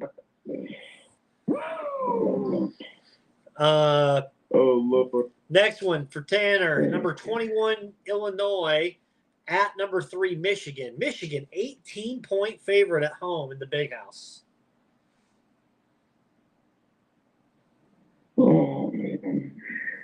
What's the over-under in this? That's what I read. Michigan's like 2-9 this year of the over. So 41 if I'm going to bet this game I'm betting this game on Saturday. That number's so low, I'd still bet it. So they're saying they're going to beat them pretty much 31, almost 10-ish area. Keep it under there to cover. Is this a look ahead? Yep, that's why I'm going to go ahead since what happened to Illinois. I'm going to need, I think they're going to keep it close. I think it's another day where it's crappy weather. It's going to be a lot of Big Ten type football, ground and pound on Saturday. A lot of clock. What I like, that clock's got to be moving. Tick, tick, tick, tick, tick, tick, tick, tick. I think if Illinois can score 14 points in this game, they're covering this game. They'll probably lose 30 to 28-14. That might even push it to the over. But I think they're going to score at least 10 points. If they get over 10 points, Illinois is definitely covering this game. I still like them. Okay. Give me the Illini and the 18. I think they're going to keep it close here. All right. Give me Illinois as well. I think 25 degrees and cloudy, 20-mile-an-hour winds up there in Ann Arbor. It's a look ahead for Michigan. They get to play Big Brother next week over at Big Brother's home. They are just looking to get by the best they can. Coaches will be telling them to focus, but the players, they're looking ahead as always. You know that trash talk going on. Illinois got a little sour taste in their mouth. They're trying to salvage something, still trying to get to the Big Ten championship, hoping that Purdue stumbles and Iowa stumbles and Minnesota stumbles. They have a shot still. So with them being in this, they're going to give it their all. So I think they're going to cover the 18. John? Ooh, man. I gave high praise to Illinois in the segment before, man. So I don't want to necessarily dump on them. I don't want to necessarily dump on them against Michigan. Michigan, Blake Corum is probably on the outside looking inside to a Heisman. He probably gets invited to the ceremony, but he doesn't have enough touchdowns. I think not for a running back. I think the last what was the last running back that won? Was it Derrick Henry? I think has it been that long in 2009? I think Derrick Henry won. He had like 23. I think Blake. I think Corum. I think Corum is like stuck on in that. Not stuck, but the end of the day, he only has like 18. He doesn't even have 20 yet. So this is a game Michigan could definitely control. Regardless, my personal opinion is also the weather conditions in that regard. I don't want to go blanket for y'all, man. I'm going Michigan, dude. Oof. Michigan. All right, so John's going to do Michigan. No respect for the Fighting Illini after the Purdue. It is what it is. All right, next one up. This one will be for Tanner. Or did we already do Tanner to start? I don't remember. Yeah, we did. We did Tanner. We can start this fire. Yeah. Indiana at Michigan State. Michigan State only 10.5-point favorites against Indiana. The Mel Tucker. I saw Mel Tucker's game last week in the stands. The stands look pretty freaking empty. Mm-hmm. It ain't gonna be. I don't think they're gonna be full of this building with Indiana coming in. You're not pushing to sell out this week. I'll tell you that. Right. Michigan State probably wanted to start off the season a little bit stronger than they did. They started in the hole this season with the Big Ten season getting kind of favorable from a one-loss standpoint. They played some of the weaker teams. Guess what? Guess who's coming to town? Weak team number 10, the Indiana Hoosiers, man. So the Indiana Hoosiers are kind of directionless right now. We can say that, honestly. We can say that the Indiana Hoosiers are very directionless. We don't know what they are good at. We don't know if they are great, if they had great wideout support. We don't know if they had great run support. We don't know if they have great defense. We don't know. We don't know if they have great support. We don't know, right? What we do know is that Michigan State has gotten a little bit better, like I said, as the season progressed, and they picked up some wins. I do believe they picked up a win last weekend. I think they picked up another win this week, and they take care of business against IU. I don't even and just move on to the next thing. We're talking about timeout. Next week we're talking about timeout and what his buyout is. Okay, Tanner. I'm with him. I think IU's just been getting past since that Penn State beat down. I think they've folded it in. I don't know how much. I think Tom Allen's buyout's $25 million, but gosh almighty, whatever it is, they might have to get him out of there. But you're talking about a basketball school that's trying to slide it in, be a football school when they have one good year. You can't. I mean, that's what happens. They get in there, they have one good year, then they pay these guys like this. Flipping Nick Saban back there, and it's not. So, because they're afraid they're going to go somewhere. But it just shows you can get another up-and-coming coach from a school. They can take the opportunity to do there. I just think IU's folded it in. They're on their gazillionth quarterback back there. They got a zero commodity. I'm just going to say 10.5. The only thing that scares me is probably the weather, but like I said, they don't have a run game compared to like Illinois has a great running back to keep them in it. If IU had a running game to keep, I'd say they can probably keep it in within the 10.5. I see IU in this game by about 14, so give me Sparty, especially after last night with the Sparty hit to the old KU fans and hoops. I love it. Yeah, I'll take Sparty. Good. Michigan State's won 4 out of the last 5 against the Hoosiers. 3 of the last 5 have hit the under. Michigan State, the spread's been covered in 4 out of the last 5 as well. So I'm going to take Sparty at home here. I think they whoop up on the Hoosiers. I think they win by at least 17. So it's going to be a little cakewalk for Sparty's fans and for our picks. Bronco Country, let's ride. Thank you, Russ. Thank you for the Let's Ride. We're all riding on Sparty. Let's roll. Next one, Boston College at number 20, Notre Dame. Notre Dame 21-point favorites against Boston College. Tanner, what do you like? Mm-hmm. That's on the road too, right? Give me a second. That's out in Boston College. Is it? think it is. And I'm just going to go solely It's off at the Notre Michigan Dame. week. It's at Notre Dame. Oh, okay. That'll change it then. That was at Boston College.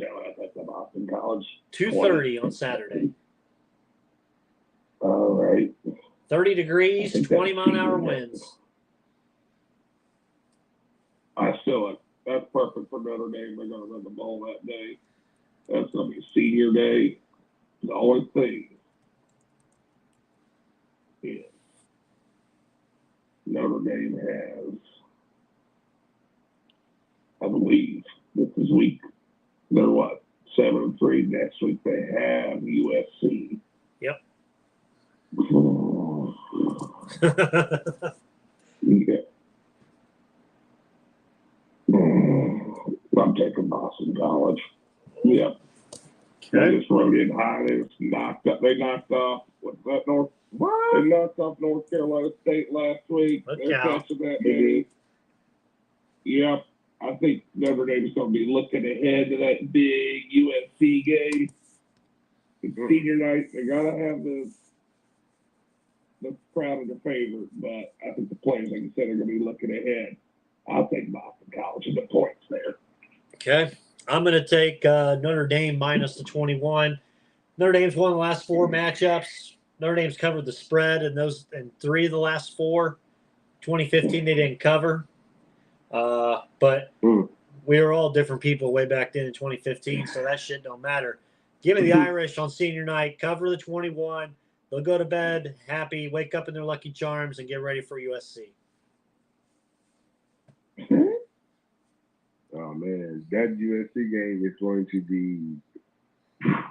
But as far as this thing, man. So Notre Dame this year has played up to the level of competition. They have. This is the same team that lost to Marshall, miserably to Marshall. This is also the same team that, you know what I'm saying, held their own against Ohio State. This is also the same team that beat Clemson.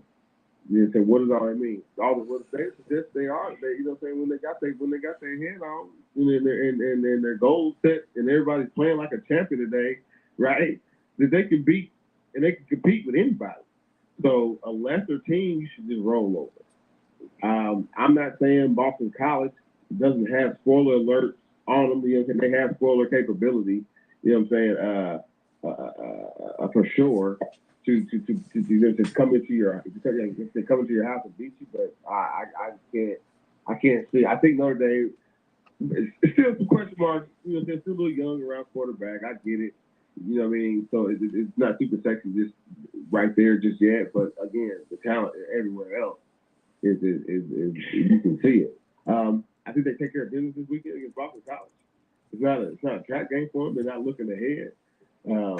And take care of Boston College and get prepared for USC and what that means. Okay. So give me the Irish this weekend. All right. Moving ahead. Next one we have is number 18 Texas at, and I was looking at them in that one. I had in the Big 12 or the SEC already. Number 18 Texas, 9-point favorites at Kansas. Kansas is going bowling, folks. They're happy. They're going bowling. 9 points. It's moved up to 9.5 right now. With this, I think Texas is just looking to make a comeback and kind of off of last week's debacle that they had. Kansas, they're happy. They're going bowling. It's been a great year for them. They're kind of where they used to be back when Charlie Weiss coached them and they went freaking winless. So, but when you got to come down and make a decision to win a bet, boys, when the stars are bright, what's that song? The stars at night are so big and bright, deep in the heart of Texas. Yeah. Well, problem is this game's at Kansas, but give me Texas to win and cover by 10. Just squeak it out. Wow. Wow. I'm not a believer in Texas, man. So Kansas is spending money out here in their football program. We know, you know what I'm saying, they'll cover up anything for basketball, right? They'll cover up anything. Bill Self is out here serving suspension for cheating, but they also let him keep his championship. So what did Kansas do? Wait a minute. we need to pump money into the football program. So they're pumping money down to the football program to $300 million or something crazy over the next 7 years into their football program. Kansas wants to be the face of the Big 12. I know somebody listening to my voice like, man, who cares about the Big 12? Is that still going to be even a relevant conference after next year? It still is. You know what I'm saying? Just because of the, you know what I'm saying, the TV heads are still, and the network's still connected in the Big 12. But I say that, I'll say this. Kansas wants to be the face of the Big 12 in football and basketball going further next year. Now, I know, and otherwise they wouldn't invest the money. What better way to send out your wicked little stepbrother, Texas, with a loss? Give me Kansas. Tanner? Woo, doggy. I like it. And I had some tidbits in here that I want to throw in here. So they're going in here. Texas is 3-0. The spread followed a straight-up loss. They took a straight-up loss last week. Yep. Kansas is 4-0 against the spread at home this season. Don't like that. 4-0-1 against the spread at home. I like Best that. covering percentage of the Big 12. Kansas is really good against the spread. 7-2-1 against the spread this season. Second best to TCU. Great. Kansas has covered each of the last 5 games with Texas. With that being said, maybe Steve Sarkisian, I think Texas comes firing out there. Ewers with 4 touchdowns. Texas comes out, wins by 42. Woo! Give it the Longhorns. I like it. So we got Jonathan with Kansas, Tanner with Texas. I had Kansas. But, you know, going first, it kind of puts a little pressure on you. Thinking about it, fuck it. I'm taking Kansas. Give me Kansas. Switch it. Give me Kansas. Switching it up. I gave you some stats in there. Yeah, baby. You did. Number 1, Georgia, 22.5-point favorites going to number 24, Kentucky. Kentucky, guys, I feel like the wheels have fallen off on this school. Jonathan, what say you? Georgia, minus 22.5 at Kentucky.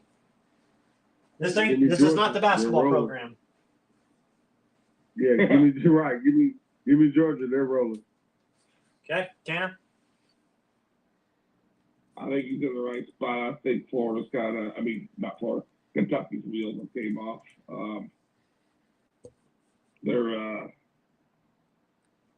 I think it'll be low scoring too. I think this game will be low scoring but a blowout.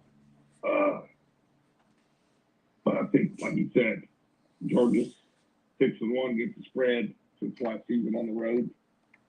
I think that's a great cover percentage. I think I've watched Kentucky. I've lost on Kentucky. I've won on them both this year, but the last couple of weeks I've seen them Stoops and company down there in Lexington.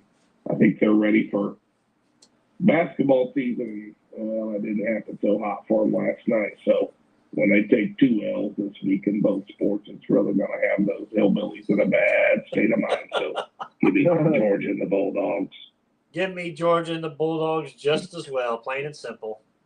Broncos country, let's rock. All right.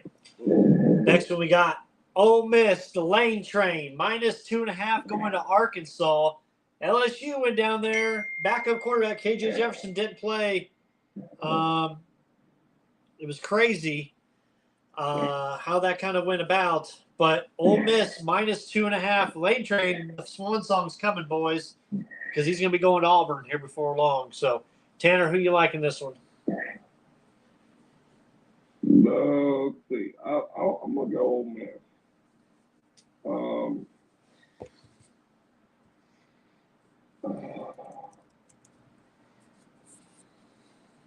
Arkansas covered 8 of its last 9 against Ole Miss. Now that it's only a 3-pointer, no hook down there, I think Lane Train can get it done. Arkansas 13-6-1 though against the spread their last 20 games as an underdog. So that's, if you're looking to bet a dog, that's great. If I was a betting guy in this game, I'd really want to take the over because I think there'll be points. But Give me Ole Miss on this one. Lane Train. You won't ever hardly hear me say that, but I'll say it. Okay, John. Man, like him, if he is leaving Brandon, he's going out on top, man. I don't see Ole Miss lose a game, and that includes their bowl game, or whichever bowl game they might be. And I know there's daddy action around that, where they might shake out. Arkansas was a hot topic last year as far as SEC forwards was concerned. Not so much this year, right? You know, they still maintain some of their dangerousness, but I think what Lane Kiffin has done at Ole Miss, they have, how can I put it?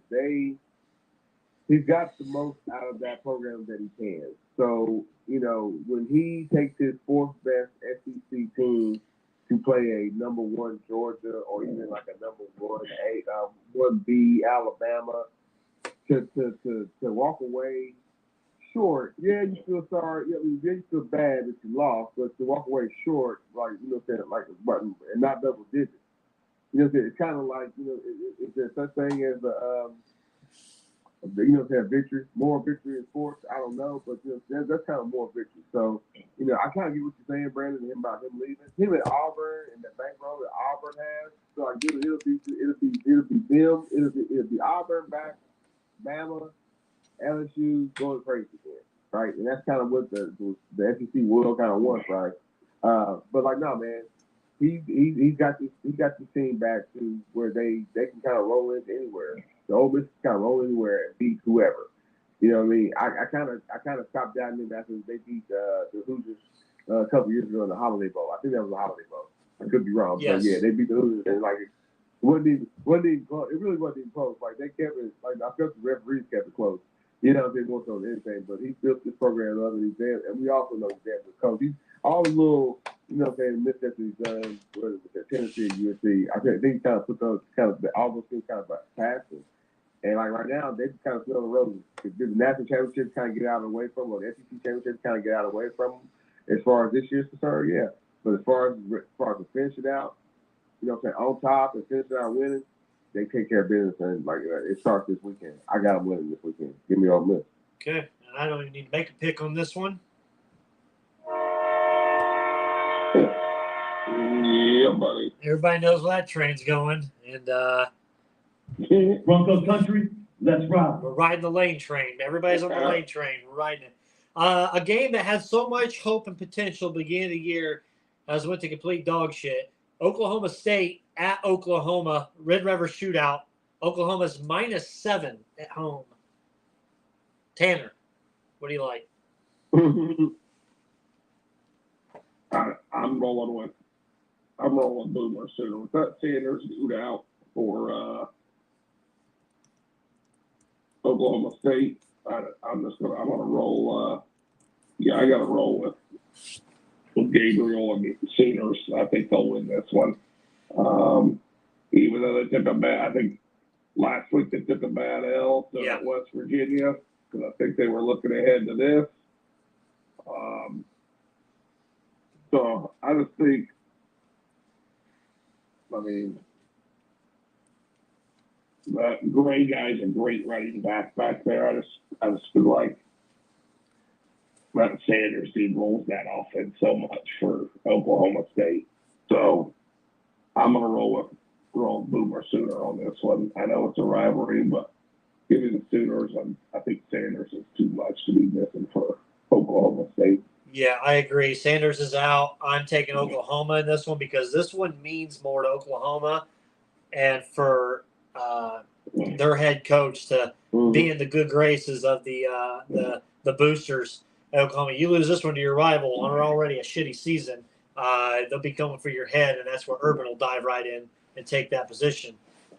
So I think Venables and them have to win this game. Give me Oklahoma -7.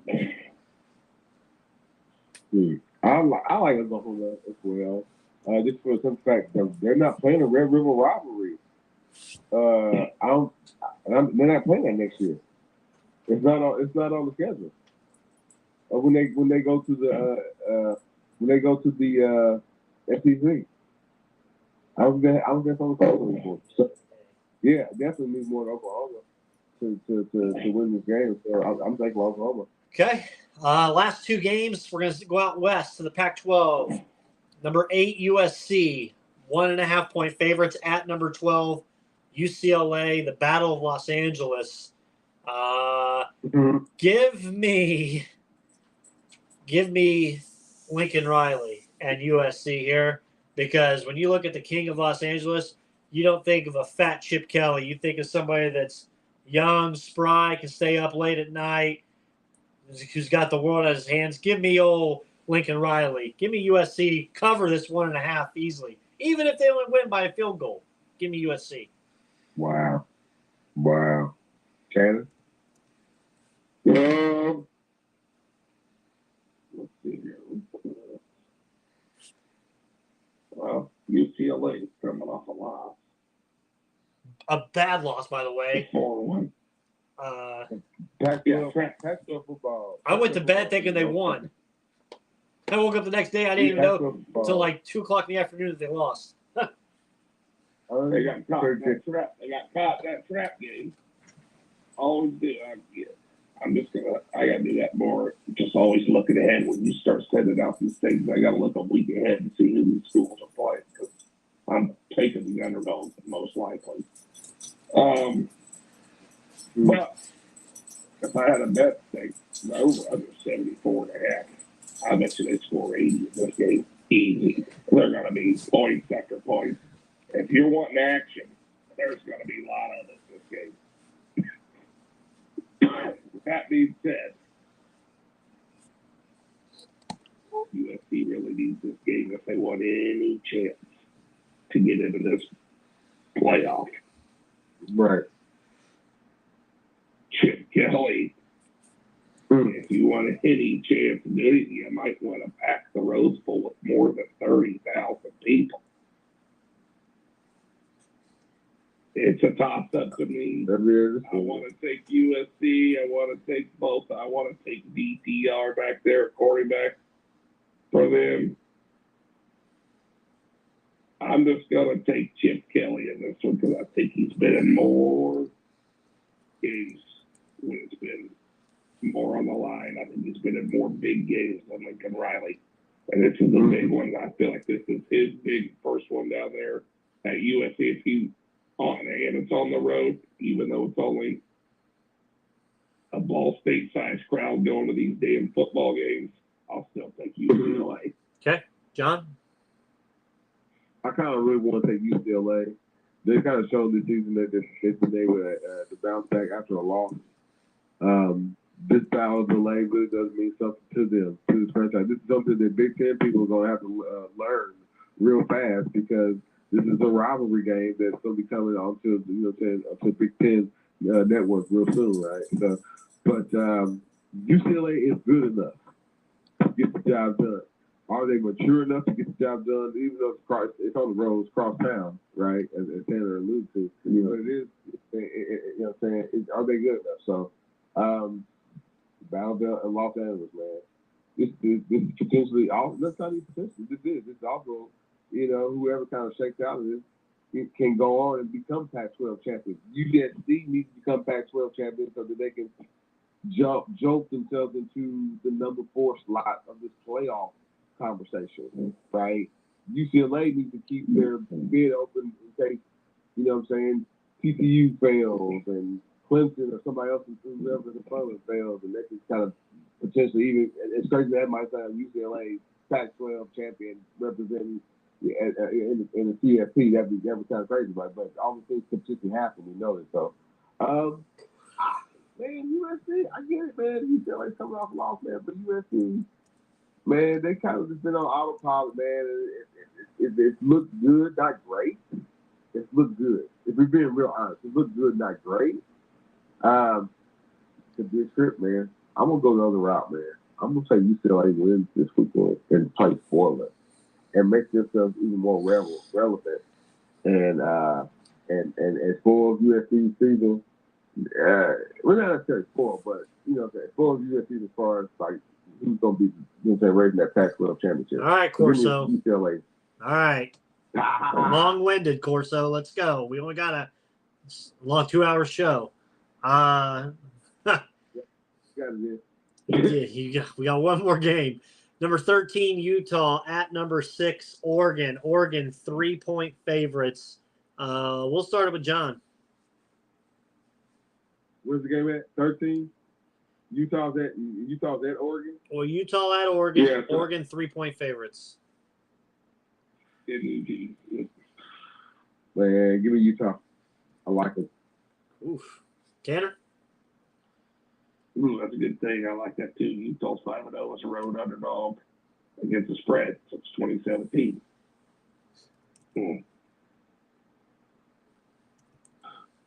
Oregon's covered 4 in its last 5. I don't think that's a crazy stadium to play in sometimes. Fans get nuts. Right. I think they're going to be up for it because I think Oregon wins this game. They can go that. They'll probably represent that side for the Pac-12. They got a little bit more. I mean, and Utah needs it to win too because I think the winner of this game pretty much is going to go that side for the Pac-12 championship. Big game, big time down there. ESPN, give me the Ducks. Quack quack. Give me the Ducks as well. I think just playing in Eugene, that stadium, what's on the line here? Oregon to get close to completing their mission. They got this game, and then they got next week against Oregon State, and then they've got the Pac-12 championship. Mm-hmm. That gets rid of that sour taste in their mouth, and they're going to set themselves up with possibly being number 4 in the country again, having a rematch against Georgia. And we all know how that turned out the first week. Give me Oregon on the win here. So, all right. Tanner, as always, my guy, thanks for coming in last minute again. I know you just got back from your vacation, so thank you for that. Good luck with your picks this weekend. No problem. And yeah, no problem. Thanks as always having me on here. Good to talk college football. I know hoops have just started, so maybe we'll get some picks in there that week of that ACC Big Ten Challenge. Yeah, absolutely. We'll get that in. All right, buddy. Take care, Tanner. Okay. All right. See you guys. See ya. All right. All right, it's Tanner Penrod. John, I don't have anything left besides Walking Dead this Sunday, the series finale. It's going to be amazing as always. Man, I thought AMC Plus was going to have it, but they pulled the episode and said they want everybody to watch it together. That way there's no spoilers. So it's got to be a good one. So other than that, I don't have anything else. I'll let you give your take on it and finish us off. Yeah, I'm sure there'll probably be some leaks, man, coming into before Sunday, man. So probably be better stay off YouTube. Brandon, man, another great episode, man. Episode number 234. Dude, I gotta say thank you to everybody involved. Thank you to Tanner for calling in and you know what I'm saying, and wrapping up. I gotta get back into it. Last two seasons, man, I was kicking y'all ass, and now I'm you know what I'm saying, third. Yeah, and it's not even good, man. So like, nah, man, I love. You know what I'm saying? When Tanner comes on and kind of chats it up with us, man, and we talking college football, college basketball, man. So, you know what I'm saying? No, but great having him on. Great having him. I mean, I seen D-Kai, he didn't call in, but I seen D-Kai comment on Facebook Live. I seen Justin Powell, the homie, you know what I'm saying, also chiming in as well. Man, thanks for everybody, you know what I'm saying, for liking and sharing the posts and whatnot. Thanks to our sponsors, Washington Logistics. Thanks to our sponsor, Scott K. Nichols. He also chimed in today, too. Yeah, thanks to our sponsor, Scott K. Nichols. State Farm Insurance, and thanks for Maverick, our sponsor, Maverick Custom Motorsports, man. How can we do our show without them, man? Outside of that, man, if you ain't a Walking Dead fan, you will be after Sunday, man. I'm telling you, binge watch it. You know what I'm saying? But watch as much as you can. You'll love it. I'm ready to see Rick, man. I mean, like I said, he's like the superhero central figure of the Walking Dead universe, and we haven't seen him in quite some time. I mean, when his daughter gets shot, you know all hell's breaking loose. Right, all hell, right. So outside of that, man, we got some big games coming this weekend. Colts, you know what I'm saying? Colts are trying to get back into it. I know the Ball State. I didn't really chime in about Ball State, but the Ball State era didn't necessarily start in official capacity. You know what I'm saying? Well, they played Elam and blew out Elam by like 50 or so. And then they played Indiana. Elam, Elam, shame on me, shame on them for naming the daggone 4-letter college. But then they played Indiana State, interstate rivalry, man. That's what we want to see. You know what I'm saying? They played Indiana State versus Ball State. Dude, Mike Lewis, what happened, man. You know, Indiana State, there's nobody. That's just been chalked up as a win. You feel like anyway, man. I think they play tonight. Like no, man. The college basketball season is here, man. Me and Brandon will be talking about more about that as the weeks progress. I was happy to see Big Vital yesterday. You know what I'm saying, walking around. You know what I'm saying, anybody knows he's battling cancer last year or whatnot. So it's good to see him out. Outside of that, Brandon, man, another great show, man. It's a pleasure always, man. Brothers, we will do it again next week. Thanks everybody for listening. Thoughts and prayers to the University of Virginia. That tragedy that happened there over the weekend with the 3 football players. Senseless, John, senseless. Right. So, thoughts and prayers to them. We'll see you guys next week with the Thanksgiving week special show. Next week, we'll see you then. Jonathan, get your top 5 foods for Thanksgiving ready. We'll have a little thing with that next week. So, see y'all next week. Absolutely. Thanks for listening to the Crossroads Sports Radio Show.